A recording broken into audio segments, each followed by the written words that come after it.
રાજકોટ અગ્નિકાંડ બાદ સુરત તંત્ર સફાળું જાગી ગયું છે। તો રાજકોટમાં જે અગ્નિકાંડ સર્જાયો હતો ત્યારબાદ સુરત તંત્ર જાગી ગયું છે। સુરત જિલ્લા શિક્ષણ અધિકારીઓ ઘોર નિંદ્રામાંથી જાગ્યા છે।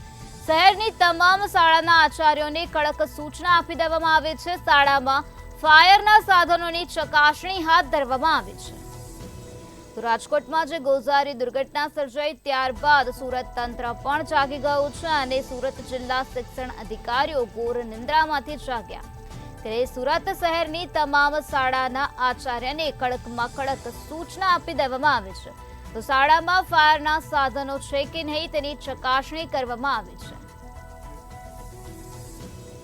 રાજકોટમાં જે અગ્નિકાંડ સર્જાયો ત્યારબાદ ઠેર ઠેર તપાસની કામગીરી કરવામાં આવી રહી છે। દરેક શહેરમાં તપાસની કામગીરી કરવામાં આવી રહી છે, જેના અનુસંધાને સુરત તંત્ર પણ સફાળું જાગી ગયું છે। સુરત જિલ્લા શિક્ષણ અધિકારીઓ ઘોર નિંદ્રામાંથી જાગી ગયા છે અને સુરત શહેરની તમામ શાળાના આચાર્યને કડક સૂચના આપી દેવામાં આવે છે।